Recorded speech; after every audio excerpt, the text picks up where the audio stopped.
L'activité d'Élise consiste à participer à la protection de l'environnement en collectant et recyclant les papiers et déchets de bureau, avec comme deuxième objectif de créer des emplois pour des personnes en difficulté.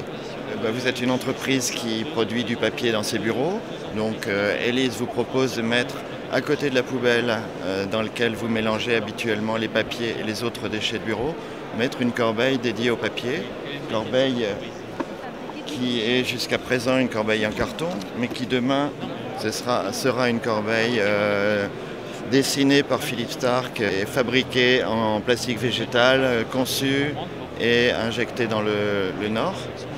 Alors donc on met à votre disposition une corbeille pour ne plus mélanger le papier avec les autres déchets. On assure la sensibilisation du personnel en passant dans chaque bureau, expliquer le pourquoi le tri et le comment du tri. On répond aux questions et à partir de là, vous ne mélangez plus aucun papier avec les déchets. Les corbeilles sont vidées une fois par semaine dans la mesure où le papier est mis à plat et ne représente que beaucoup moins de volume que quand vous le mettiez en vrac et en boulette dans les poubelles. Donc les corbeilles sont vidées par votre entreprise de propreté dans des conteneurs qu'Élise vient échanger contre des conteneurs vides à une fréquence régulière adaptée à votre production et surtout à vos contraintes. Après pesé, le papier passe sur des tables de tri où il est trié en qualité de façon à être recyclé dans sa qualité d'origine. Ce qui est mieux pour l'environnement puisque quand on recycle du papier dans sa qualité d'origine, on va le recycler dans le même état d'une part et deuxièmement on va utiliser moins de produits de désancrage, moins d'eau, moins d'énergie pour refaire de la pâte à papier. La dernière étape après ce tri, le papier est revendu à un récupérateur qui l'envoie dans les papeteries. Alors oui, l'aspect humain est important puisque Élise emploie aujourd'hui 140 personnes, parmi lesquelles 90 personnes handicapées et une vingtaine de personnes en insertion.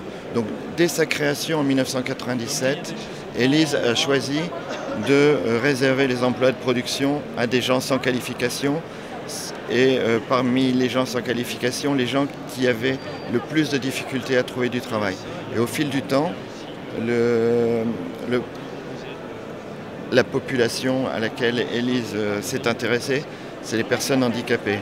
Parce qu'il s'est avéré que dans nos équipes, on avait des gens handicapés qui étaient tout à fait capables de collecter du papier et de trier du papier. Et donc aujourd'hui, notre modèle, c'est l'entreprise adaptée qui emploie 80% de personnes handicapées.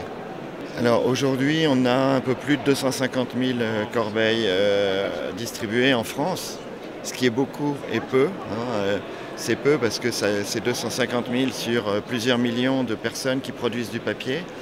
Mais c'est assez représentatif de l'état de la France en matière de recyclage des papiers de bureau. Aujourd'hui, moins d'un quart des papiers de bureau sont recyclés. Il y a donc encore 75% de potentiel de développement. Et on s'attache chez Élise à aller capter ce gisement en créant des structures Élise dans toute la France. Aujourd'hui, on est dans le Nord-Pas-de-Calais avec 3 structures, en région parisienne, à Lyon, à Saint-Étienne, Marseille, Bordeaux, Annecy. Nos prochaines cibles, c'est les autres grandes villes, Nantes, Rennes, Strasbourg et Nice.